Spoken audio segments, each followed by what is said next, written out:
I'm John Evans. Welcome to another episode of One-on-One.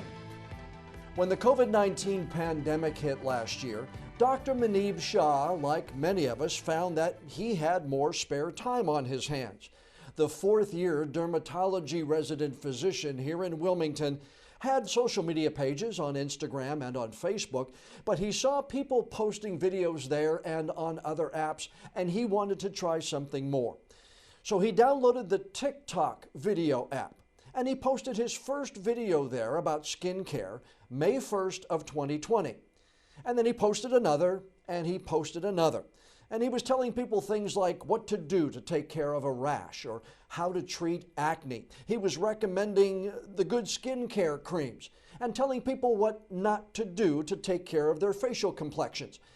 Soon, his Derm Doctor account on TikTok exploded. Now, less than a year and a half later, he has more than 10 million followers on that app, and his other social media pages on Instagram and on YouTube have hundreds of thousands of followers and subscribers, and his videos have been seen more than 3 billion times. Dr. Muneeb Shah has become one of the most influential voices in the field of dermatology and on all of social media. Dr. Muneeb Shah, dermatology resident at Atlantic Dermatology and social media superstar, welcome to the One-on-One with John Evans podcast. John Evans, thank you so much for having me. My boss, Dr. Crane, he says wonderful things about you. He says he's known you a long time, so I'm happy to do this interview. Well, I am happy to do it as well with you because he speaks very highly of you, and so do apparently 9.9 million followers on TikTok.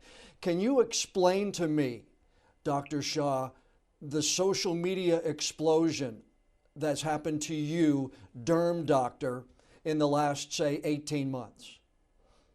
Well, I'll say that it certainly was unexpected. This is not something I set out to do. I'm not going to be, I didn't go on social media thinking, I'm going to make content, people are going to love it, it's going to go viral, and I'm going to become this social media quote unquote superstar. It's never the plan.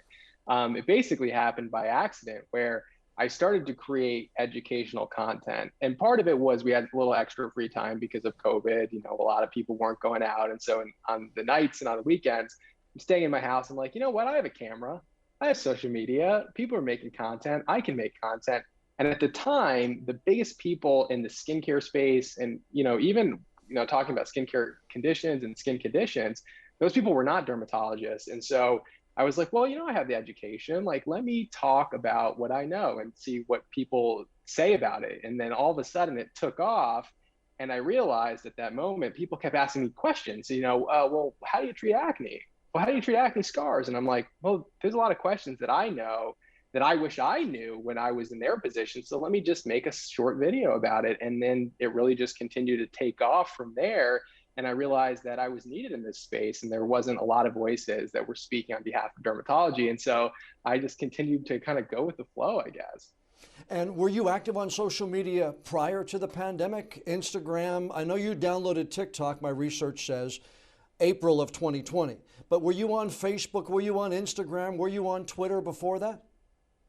I had a personal Facebook, just family, friends. And then on Instagram, I had a sort of dual personal professional account, but it was small. I had, I think, 500 friends and family and a couple of random followers that I hadn't posted any educational content at all. So It was really just photos of me on vacation, photos of me with my family, and that was it. And so my first sort of foray into the skincare dermatology space on social media was on TikTok, and I posted my first video May 1st of 2020. Do you remember that very first video? Were there trepidations? Were you scared? Did you not know what to put in it? Take me back to that time where you posted that first video.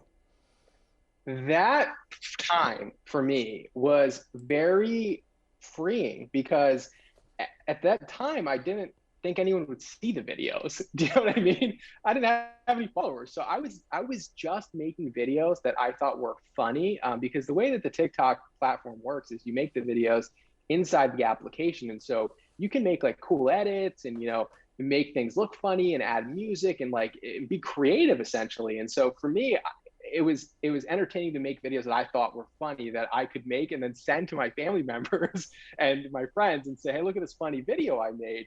And I thought it was clever, but I didn't think other people would ever see those videos. And so actually that was the most free time I had been on. So I had no trepidations. As a matter of fact, I was just making videos for fun at the time. Now, compare September of 2021. How much time do you spend? I know we talked prior to rolling today that you do your shift at the office and then you come home and you do like a shift on social media. How much time do you spend on social media and in every video? So videos, it depends on how complicated the video is because there's some editing now that kind of goes offline where, I put it in some software and it's gotten more professional than it used to be, the whole enterprise. But still, sometimes, it'll only take me 10 minutes to make a reaction video, or sometimes it'll take me an hour and a half to make a video. So it really depends. But from the time I come home till the time I go to bed, I pretty much am either studying or doing social media at this point. And I do it all day Saturday and Sunday too. So I really probably put at least 40 to 50 hours into social media a week in addition to my full-time day job. So basically, I'm not going to see you at the municipal golf course playing a round of 18 on a Saturday or a Sunday. You're focused on your social media, right? Yeah, and it's because I truly, the reason I made content initially was because I loved it. I thought it was fun to make. And I still love dermatology. So a lot of people will, they'll see me out in public and they'll ask me a skincare question and they're like, oh, you probably hate answering skincare questions. And I'm like, I actually love it still. Like, I love making content that people learn from. And so I still love answering questions. I still love coming home from work and talking more about dermatology. I love when my family friends ask me questions about dermatology. So it's really just something I can't get enough of right now. So I'll push off the golf until I can't do this anymore, I guess. When did you realize that the ball was rolling downhill, that the 1 million followers came, and then April 2 million, and then May 5 million, and then I guess June it hit 6 million on TikTok? Was there a day when you went, uh-oh, this is starting to gain a little momentum here? It was a weird time because we weren't leaving our homes really as much. I was going to work, I was going home. And so nothing in my life necessarily changed, but then a lot of people knew who I was, and had seen my videos. But I felt like my life personally had not changed at all. And so I was still making content in the same way, but and I've done this with everything in my life where like, I always want to do better than I was doing before. So this was true about me when I was in medical school. Like if I did a certain score on a test, like I wanted to do better on the next test. And when I started learning about dermatology, I wanted to learn more about the condition and things like that. And so with social media, it was the same thing. It was like just continually to challenge myself to make better content that would be more relatable to people, that would reach more audiences. And so I just kept like pushing myself through that time period. And then just one day you're like, wow, like 1 billion people have seen my videos. Like it's a weird feeling that there's so many eyes on you. And then you start to think like, I gotta be careful what I post, Yeah. A lot of people are gonna see it. And so, my content didn't really change, but it's evolved as the audience has grown. But I can't really describe the moment because it's just like, I feel like even now I still am just like, how can I make better content that reaches more people? Like it's still the same mentality. Was there one post that showed you the power of social media that one may have, you may not have thought was going to take off, but did? Because every once in a while, I'll post something on Facebook that I think is going to get great engagement, and it flops. And then I say something, and the next thing you know, it's got 990 likes and 400 comments, and I'm like, I give up trying to figure this all out. I'm as baffled as you are. I'll tell you to this day, everyone's like, you must know how to make content go viral. I am clueless about this. Before I hit post on a post, I just ask myself the simple question, does this add any value to anyone's life? And if it does, I post it. And sometimes they explode. And I'm like, I didn't expect this or want this one necessarily to go viral, because the ones I want to go viral are usually pretty dense in information. But that's just like, it's too much, and people want quick information, I realized. And so the ones that do take off are almost always unexpected. I've gotten a little bit better at saying like, I should watch out for this one because this one might go viral. But the first time I posted one that had gone viral, I was actually wearing these exact scrubs, and I had come home from clinic, and it was a long day. And I remember it was 8 p.m. or something like that. And I laid in bed, and I just had this idea. What if I say, if I start off the videos explaining a skin condition with saying, what's on your skin, right? And I have a picture of it behind me, what's showing on, a classic skin lesion. A lot of people have probably had it or experienced it. Maybe it's poison ivy, maybe it's a skin tag. And I started a video out saying, what's on your skin, part 1. And I just started like describing like, this is a skin tag, and this is how it causes it, and this is how you get rid of it. And I posted 3 of those videos back to back, like not thinking, like almost as like a series, and not thinking that any of them, and they all went viral that night. And then once you start picking up the momentum, people start watching your previous videos, and then those videos start to pick up. And then there was a video I had posted about things the worst skincare trends or something like that. It was like part 1 of the worst skincare trends, part 1. And it was just like, jade rollers or putting ice on your face, just, things that I see people do that I don't think really have long-term benefits to the skin. And that went like mega viral, and like the newspapers picked it up. It was on like traditional news outlets, and it just really started to take off and take a mind of its own. And it kind of got virality out of sort of my control that was on my platform. It started to go out other places. And I realized like I just educated 15 million people on something that would take me a lifetime to teach this many people. And so I realized from an educational standpoint, the power on this platform or on these platforms for dermatologists and people in these types of positions to counteract misinformation was more than you could do in your lifetime by speaking to people face to face. And so I was like, I have to really take this seriously at this point. And so from then on, I was like, I need to make content that makes a meaningful difference. And so that was really kind of how it all started. Before we go on a little further, let's introduce Teddy Bear to everybody, because he's obviously he's obviously got something to say. And in the video version, this is Teddy Bear, the Yorkie poo of the family. The Yorkie poo of the family. He has been with me since my 2nd year of medical school, and my best friend. And so he's around for all interviews, and he always makes sure that he makes an appearance. He's welcome in the WECT, and the One-on-One with John Evans podcast. He can come in whenever he wants to. That sounds good. Talk to me a little bit about your coworkers now. I mean, because again, you've been at Atlantic Dermatology now here for a little while. We both have a Dr. Jonathan Crane in common. When did they start to notice the impact of these posts and videos and the educational benefit of the same? Yeah, actually Dr. Crane, not only my, program director, but also like a life mentor to me in a lot of ways. And, he actually recognized, I think, the power maybe even earlier on than I had realized. Like, he said one day he came home, he's like, I watched your videos, and he's like, this is something. You're onto something. He's like, you know how to do something, make things succinct for people, and make it easy for people to understand that a lot of people aren't able to do, and you're actually doing it. And you should hone that skill. Like he was actually very encouraging of it. And, we've had patients that have recognized me. We've gone out and people have recognized me. And so, people started to know who I was, but I think we saw that the videos were getting millions of views. And, I would make some educational videos on diseases that not a lot of people know that they have, and that actually are a big agenda of the American Academy of Dermatology to educate people on. A good example would be a condition called hidradenitis suppurativa, which is an inflammatory condition that causes like painful bumps in the armpits and the groin. And this is something that we really try to educate people on because they don't know they have it and they're embarrassed about it. And so they never go to the doctor and tell them that they have this condition. And so our goal in dermatology was like, how do we get these people in the office? And so I posted a video that got 5 million views, 5,000 comments, and all the top comments were people saying, I didn't know I had this. Now that I know I have it, like, I'm so much less embarrassed and I want to seek out treatment.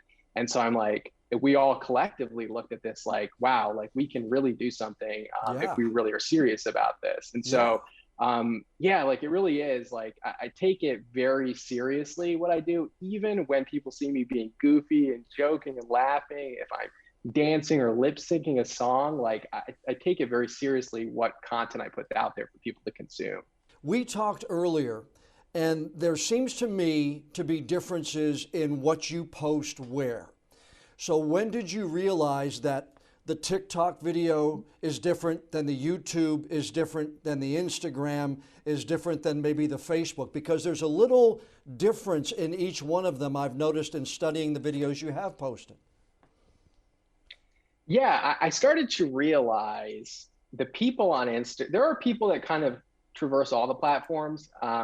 But I started to realize that a lot of the people that follow me on Instagram are not the same people that like TikTok and are certainly not the people that watch YouTube. A lot of people that watch YouTube, they go in searching for a question. You know, they say, I have acne. Let me find out the best products to treat acne. And they'll search that. And then they look at the product, the video they think is most trustworthy for that. Instagram, a lot of times you're just scrolling content that you like. So a lot of times you're going to see a lot of the things you already like. And then TikTok, you're seeing information that you don't even know if you like it or not. It's just showing up on your feed. And it's just like, how can you make the most appealing video to people that's going to have the most watchability? And so very different audiences. And so very different nuance that goes into that video. TikTok, you don't want a lot of information for people. You want simple, okay, how many, maybe I can give you 3 facts within this 15 to 20 seconds. Instagram, it's like we can go into a lot more detail, a lot more nuance, but not too much. We just want like enough that people can act on it. On YouTube, you really want to solve a problem for somebody. You really want to go into details and you want to like have them really benefit from learning from that video. So different audiences. And I actually cater very specifically to those audiences because I actually did a poll on my Instagram and I found that there is not a lot of crossover between the platforms. I initially thought everyone was following me from TikTok. I thought they must come from TikTok because I have almost 10 million followers there and I have less on the other platforms. But it turns out that only about 50% had any crossover between the two platforms.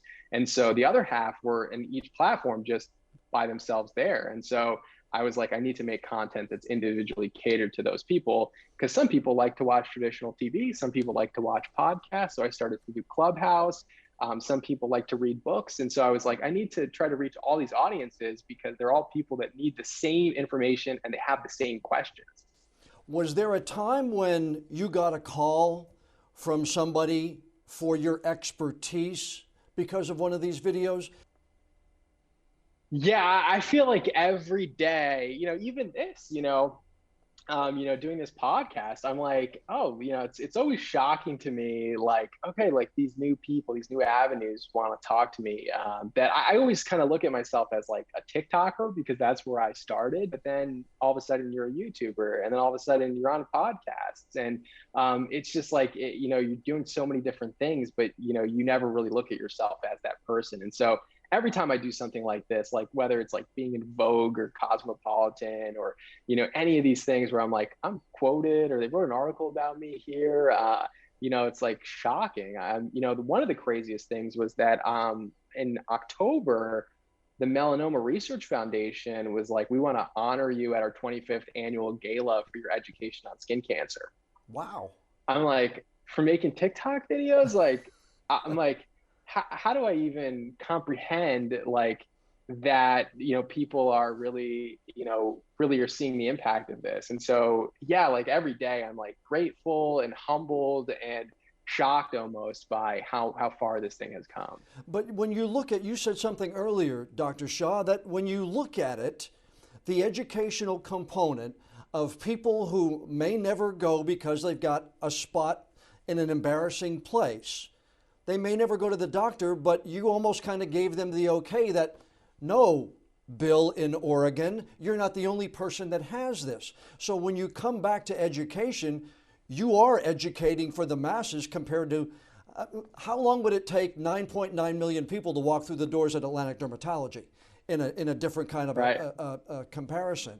So when you look at it that way, I'm not surprised. It's a great honor for what you've done. Well, thank you. I really appreciate that. But it's still, to me, I'm still, the same, the same sort of enormity of it all, I can understand. Is there a difference between when you endorse or recommend a product versus one that you might criticize that you think doesn't work as well? Because again, just by watching your videos getting ready for this, I've noticed that there's a lot more of the encourage side than there is for the side where you say you might want to hold off on this. And with your power, I imagine you have to be cognizant of that. Yeah, I used to be sort of brutal with brands and products that I didn't like, and because I thought I was talking to myself only, and then all of a sudden now I have this global audience, and so I think to myself, like, when I hit this post button, what does it mean for that company and for all the people that use this particular product, and is it really as bad as I'm saying it is? And so I'm much more thoughtful about that, and even positive and negative, because if I say something positive, people will go out and buy that. They'll spend money. They'll put it on their skin. It needs to be good. It needs to be safe. And so it became very difficult for me at some point where I almost got to the point where it was like writer's block, because I just had so much information, and it was too much like responsibility to get that information out. And then I really, one day I just kind of woke up and I said, you know what, it's actually much simpler than this, to make a decision about what to recommend, because there's almost always incredible nuance. Even in today's climate with everything that's going on with medicine, there's always nuance where you can find a compelling argument for the other side, where you could say, this is good, but not really, and this is bad, but also not really, right? So there's always this sort of in between, right? And it's never as clear. But then I can never make videos, right? Because it would just be so nuanced, no one would watch them, right? Right. And so I finally woke up one day and I said, it's actually pretty simple. I have this education, I have this understanding of the skincare product. What would I do if my sister, my wife, my mom asked me about this product? What would my recommendation be? And then it became super simple for me, because I wouldn't recommend this to my family member. I would recommend this to my family member. And then it became easy after that. So there's nuance, but I'm using my professional judgment and what, from like an empathetic standpoint, I would do for my own family. And then that's how I make all my recommendations now on social media, good or bad. That's funny to hear you say that, because my censor or my common sense is usually asking my wife if this would be good to post. And if she says, yeah, you're okay with that, then good. But if I have a second thought about whether it's going to be backlash central, she'll usually tell me, you might not want to do that. It's the best you can do, right? Because you're never always going to be right. You're going to be wrong. And I actually I've posted stuff where it's gone viral in the wrong way. It's gone to the wrong group, and I've got a lot of negative comments. And I actually don't have an ego where I'm like this. I've seen people, like, something goes viral, they keep it even though they know it's causing some problems. I'll take it down. Like, I have no issue. If I think that it reached the audience in the wrong way, or the information was misleading in any way, like, I'm the first person to take it down, because my goal is overall to leave a positive impact. So I don't just want my videos to reach lots of people. I want to make sure that it's good information, it's accurate information that is overall leads to positivity. And so if it goes viral and it's not doing well in the right way, I'm like, just delete it. It's better overall for the good of people. Do you consider your number one social media job being to dispel myths, to diagnose, to answer questions, or would it be like D, all of the above? I think D, all of the above, and I think one of the reasons I make content the way that I do is one, dispelling myths, because that has almost become built in, because I get tagged in so many videos. Like, the way that TikTok works is that, like, people can, they hit @ and then they type in your name. And so when someone sees a video about skincare, something dermatology related, anything related to like surgeries, I always get tagged in these videos. And so people want to know, what do you think about this? Is it good? Please react to this. And so I'll get hundreds of tags. And so what ends up happening, if I see the same video popping up in my tags all day, I'm like, people really want to know what I think about this. And so I dispel myths based on what people tag me in from the videos. And so that's where I get a lot of my dispelling stuff from. Then I make, like, okay, now I want I've done enough of that. Let me pivot and do a little bit more just straight up. I want to educate about this disease. Then I'll do a little bit of like, I want to educate about this product or this type of product, this skincare line, or, I kind of mix it up a little bit. And then I talk a little bit about surgeries and how to properly pop pimples and how to, just things like that. So I definitely mix it up. And then I add a little bit of personal content in there because I think it's super important for people to realize on social media that I'm just like you in every single way. Like, I have my dog and, I think the cat videos are funny, or, I like to watch people cooking, and like, we all like the same things. And so I want people to know that dermatologists are relatable. So the person that does have that skin condition that's embarrassing knows they're like going to see a friend that's very similar to them and has the same fears, goals, interests as they do. And so I do post personal content to give that sort of human side of my account. What is the best part of social media in your mind? And then conversely, what is the worst part to somebody who's been on it and, let's face it, is very successful on social media? This is a good question. What is the best part? I think the best part is when someone tells me, because there's always days where I'm like, I don't know if I'm going to do this anymore. Like, there's just days they just swear on you. And I'm sure you know what that's like. When Yes, you're I just do. like, you just keep getting hit like all week. And you're like, like, I mean, is it even worth it? And so, I've had this conversation a bunch of times, but then you just get the one comment or one person that says something like, because of your video, I decided to get this spot checked out. It ended up being an early skin cancer. And the only reason I went in was because of your video. And then I'm like, like I have like a responsibility to like keep doing this because I have all these people that trust me. And so that I think is the most important thing to me, is that like, I think that overall my content makes a positive impact. I think the worst part about it, honestly, is that people like know who I am. If that's like a weird thing to like, I don't know how to explain it. It's like, I wish I could get the information out there without me being center of that information, if that makes sense. I do. Yeah. Because I just, I'm a kind of a private person in a lot of ways. And so it's like, I've always had trepidation with putting myself out there. And so I think probably the worst part is just like, people know who I am, and good or bad. Like, there are people that I've helped and I don't know. And there are people that don't like my content, or so it's really this like unknown of all these people, that I it's always tough for me to like cope with. Can you tell me maybe the first time somebody recognized you in person, face to face, from one of your videos here in town? First time. I mean, because you're going to have patients maybe see you in the grocery store or in the pharmacy or something like that, but maybe it's the first time somebody said, I watched your video and thought it was great, whatever, that kind of interaction that surprised you. Yeah, I think there's a lot of videos I do where like I go into like CVS or TJ Maxx and I like go through the products and I say, this is the best and worst of TJ Maxx. And so I've walked in and people have been like, oh, you're about to do that. Like, I know you from there.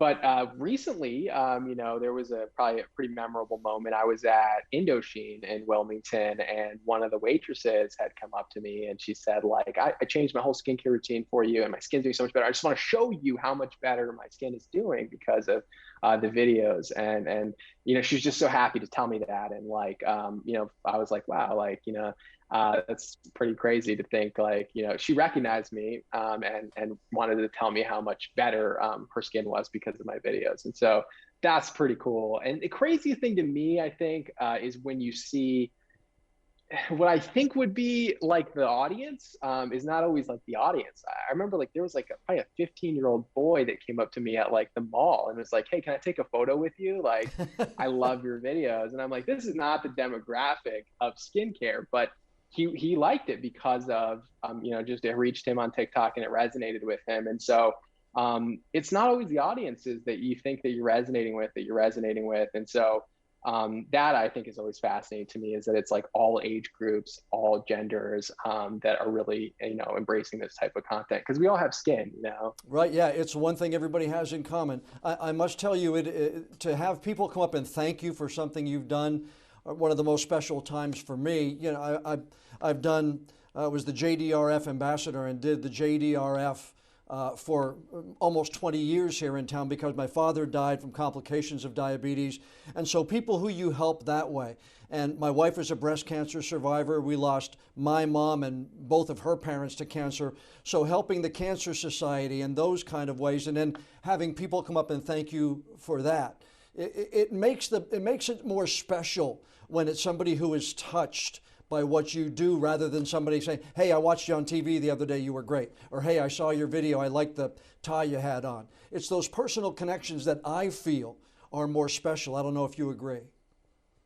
100%. I mean, even in medicine, it's like those personal connections you would make with people are always the things that stick with you when you go to sleep at night and when you wake up. I mean, those are the things that really have impact and that you remember years later. You know, like you don't remember what you ate, you don't remember who you hung out with, but you remember those moments. And you know, I'm trying to collect all of those because this life is, you know, this year has been so crazy for me, but there's still so many moments like that that stand out to me as like being truly special that I'll never forget, you know, because it makes me really feel like, okay, I did something good. And I feel like everyone wants that feeling, right? That they made a positive impact. So I completely understand what you're saying, and it really means a lot when people do that, especially when they are just like so happy to tell you that they feel like they need to tell you this, right. And it's really special to me. Is there a lot of money to be made being an influencer, having a lot of followers on TikTok, having a lot of followers on Instagram? I don't know, and if you don't want to talk about this, I understand. But for those of us who don't know, is there a lot of money to be an influencer? Is there a lot to be an influencer on TikTok and Instagram and the such? I think that's a fair question, and I also think it's something I was always curious about as well. I can tell you that I didn't realize people were making money until I had about 1 million followers on TikTok, and the first brand reached out to me like, I want you to talk about our product. And I was like, oh, this is how it works. This is how people become influencers, right? And so there's definitely money to be made. I think that it is a legitimate career for a lot of people. So you definitely, there are multiple revenue sources, and you know, there's kind of different baskets that you can pick from. So you get money if you're a YouTuber. YouTube pays you, right? So when you watch an ad, before your video rolls that you really want to learn about how to change a tire, the person who created that video, they split the ad revenue with YouTube. And so, you know, whatever the advertiser paid, they split that, I think, like almost 50-50 with the person who made the video you're about to watch. And so there's that revenue source. So it's very passive, right? And then you also have the opportunity to, you know, talk about products and, you know, promote products. And so brands will pay you to do that.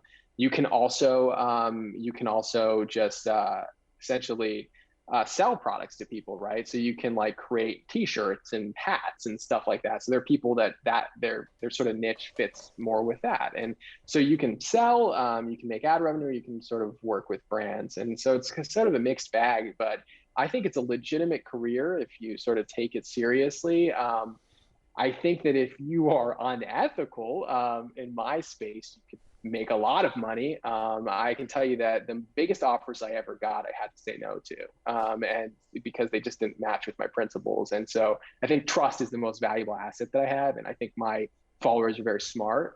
They know, because I always say this is about education, not influence. So my goal is, if I said something that wasn't true, you should know by now, because I am very consistent, and I try to educate you on ingredients and what's good and what's bad. And so if all of a sudden I start saying, I hate all these ingredients, but then I start promoting this product that has all those ingredients, I mean, people are pretty smart and they'll know. And so those offers, I say no to them. And so I think if I didn't have probably another job that, you know, was keeping the lights on, you could be unethical and make quite a bit of money on social media. But for me, it's definitely not going to replace my day job. You know, dermatologists do relatively well, but I think it can be a legitimate career for a lot of people.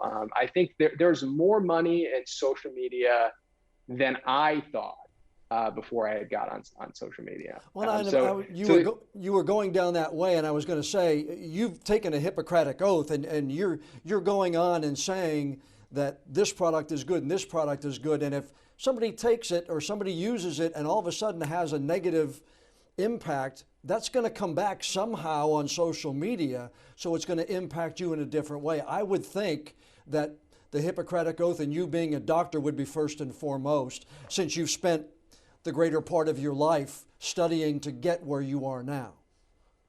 Right. And I think also, it goes back to that, like my principle is like, what would I say for my own family member? And so sure, like I can recommend something and you could be allergic to anything, right? Like, so, I can't guarantee that, it's going to work for you or that it's going to be, or that it's going to not cause you any harm. But what I can tell you is that I feel good at night because I know that these are products that I would recommend to my family. And so I sleep pretty well at night knowing that. And then, I'm very careful about who I make partnerships with as far as brands and stuff. And a lot of them are brands that I loved and knew way prior to social media. And even the fact that they reached out to me initially, I was shocked that they would even want to work. They're like, "This is my favorite brand," like they want to work with me. That's crazy, but it's because they saw I was already talking about them naturally. And so I think people are smart. Influencer culture, I think gets sort of a negative, a lot of negativity because people post a lot of stuff that's maybe not accurate or true, and I think it really hurts the images of a lot of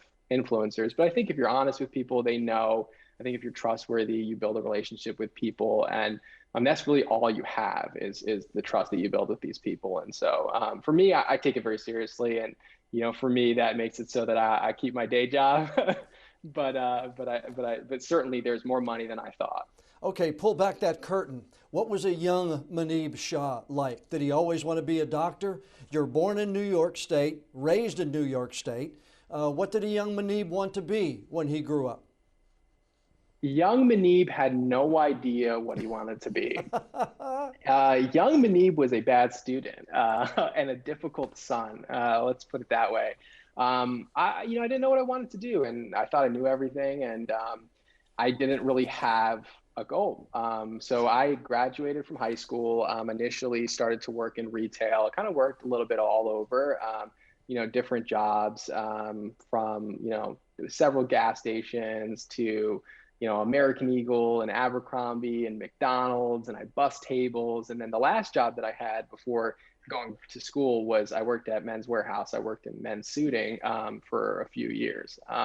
And so I did that. And then, one day I said, I want to go to school and I want to become a doctor. No doctors in my family. No one told me to become a doctor. I just decided to go to my local community college and enroll in classes. And I started taking these classes and I was like, this is actually fascinating to me, biology, like that, what's going on like underneath, like on a microscopic level manifests in these different diseases. And so I decided like, yeah, I'm going to stick with this. And so I transferred to a 4-year college, graduated, applied to med school, and then really actually taught myself how to study. I was not a good student. And so my first, couple tests, I was like a failing student, like almost near the end of high school. And then by the time I got to med school, I was like a straight A, top of my class student. Dermatology is very competitive to get into. And so I actually taught myself how to study and I fell in love with science. And so I was not necessarily a good student. So I always try to tell people that have kids that are difficult or have kids that don't know what they want to do or are kids that don't know what they want to do, that you don't have to figure it all out. Once you find what you love and you find your passion, it becomes so easy for you and everything just makes sense. And so just move forward is what I tell people. Just do something and something will eventually stick. And so for me, that's how it worked. I wasn't a good student, but once I found my passion, it became easy and I became very, very good at it. And so I was not an easy kid, but I think now hopefully my parents are finally a little proud of me. Well, I would hope so. Graduating magna cum laude, I think, from Hofstra, and then Nova Southeastern University, and then did internal medicine at Albany Medical Center in New York, and then you went to Penn State.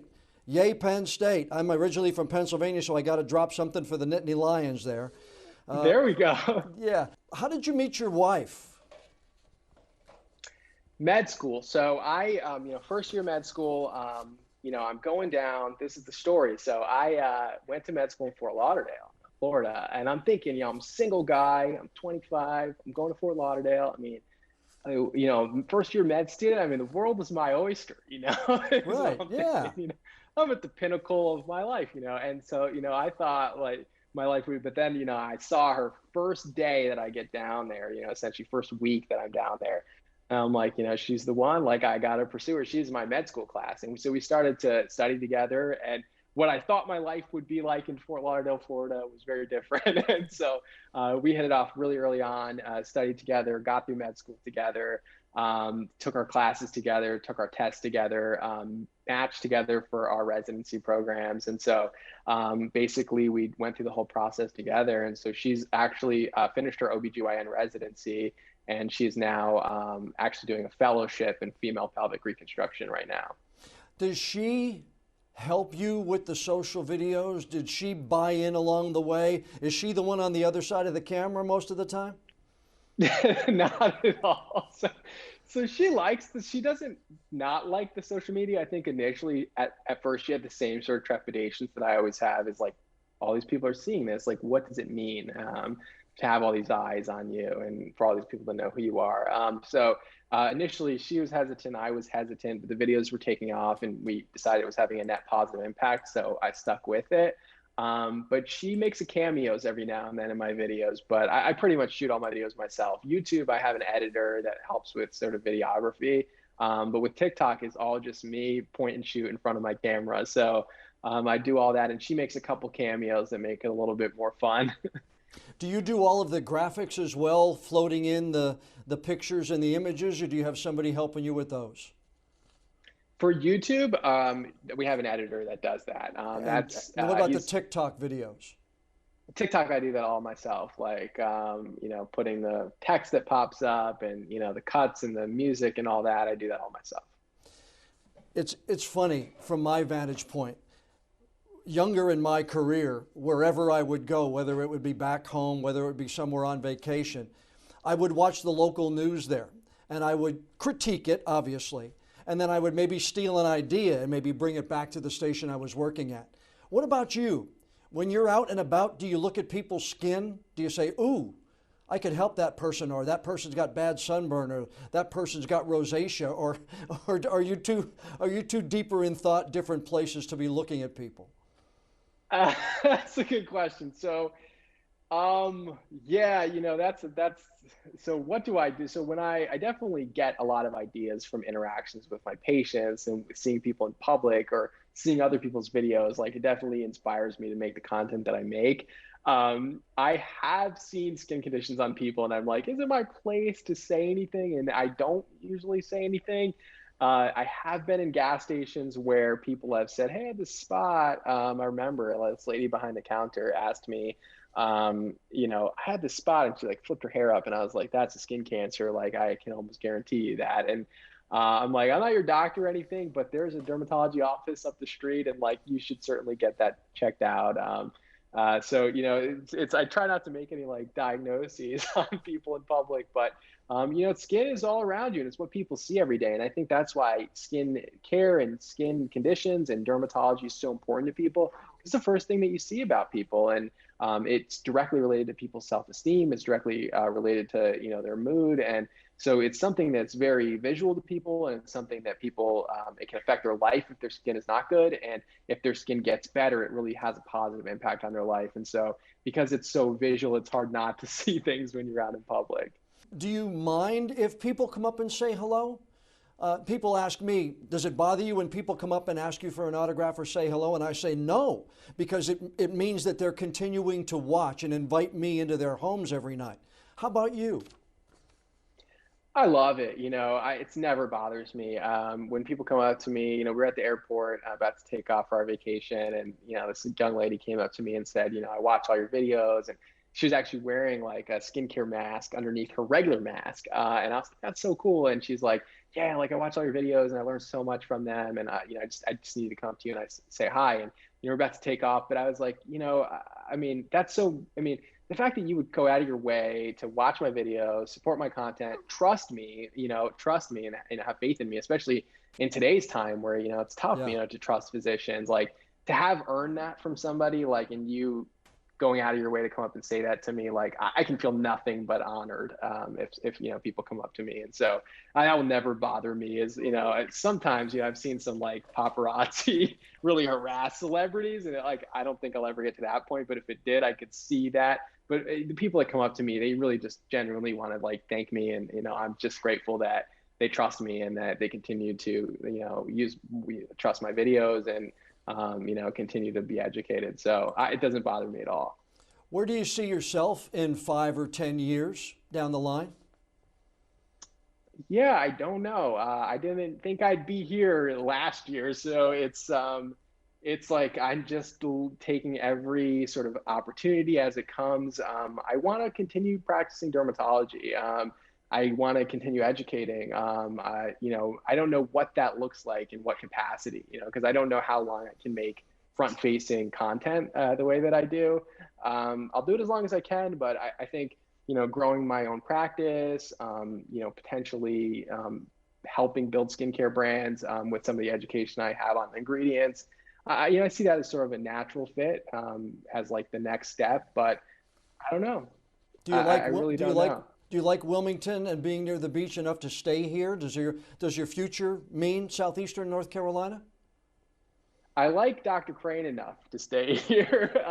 No, I do like the area a lot, but truthfully, my wife will call those shots. She's much more particular about where we live. So it's for me. I just kind of go wherever she wants to go when this is all over and when she's done with training. But I like it here a lot. Wilmington's been great to me. Weather's perfect. Couldn't be happier. I don't need anything else in my life, and so we'd be happy to stick around. But if we end up somewhere else, that's okay too. I'm a journalist. Suggestions on how you think, as somebody who's really knows social media, how would somebody like me establish a TikTok account? I've got Twitter, I've got Facebook, but I'm not on TikTok yet. What's some expert advice to people looking to establish on that platform? Talk about what you know first. I think that always comes from a place of, talk about what your experience has been, as a newscaster, as a journalist for so many years. People want that expertise, right? So talk about what you know. Make videos that are interesting and engage people's attention. And that's hard. Like, how do you do that, right? Like, how do you just pick that up? Well, watch videos first. Like, just watch for a day and see what captures your attention. And whatever captures your attention is probably going to capture other people's attention as well. And so if you can make videos that are compelling in the same way that you're consuming videos that are compelling, and with the message that you're trying to get across, right? Because you have a particular niche. Right. That's how I would go about it. And just put stuff out there. And I think that's one of the biggest problems that people have. Like I said, when I started making content, I didn't think anyone was watching it. So I didn't care like what it looked like, what it sounded like. I didn't care what the lighting sounded like. I didn't care what I looked like in the video. I just posted it and, it resonated with people. And so I think people want authentic content that's not rehearsed and not scripted. And so just talk about what you know, make it quick and make it catchy. And I think overall, if people even learn something or being entertained, they'll continue to watch. Well, Dr. Muneeb Shah, dermatologist, Atlantic Dermatology here in Wilmington, but more importantly, educator, entertainer, and let's face it, social media monster. We appreciate you taking the time to join us on the One-on-One with John Evans podcast. Your story is fascinating to me, and I must say congratulations on everything you've accomplished at such a young age. Well, thank you so much, John. I'm honored to be here, to have you on, to be on your podcast and, talk to your audience. But thank you so much for having me on. Been a humbling year for me, and I just hope people continue to, trust the content that I put out. And my sort of vow to all of you is that I'll continue to make content that is trustworthy, honest, and will stick by the principles that I've laid forth today. So thank you all so much. A huge thank you to Dr. Muneeb Shah for sparing time from his very busy schedule and joining us for this week's podcast interview. Follow him on social media. He's very educational and he's entertaining at the same time. On TikTok, where he has those 10 million followers, he is at Derm Doctor, and on Instagram he's at Doctorly, Doctorly. You can follow him there. And on YouTube, it's the same name, at Doctorly, and that's where you could subscribe to his videos on that channel. Before we go, I'd like to ask you a favor. Please download and subscribe to the One-on-One with John Evans podcast on whatever app you use to listen to your favorite shows. And if you would be so kind, please leave us a rating or a review. I do want to know what you think of our interviews, and the more feedback we have from friends like you, the higher we'll be listed on the apps and the better chance we'll have of bringing in even more new listeners. I'm John Evans. Thanks so much for joining us for this episode of One-on-One.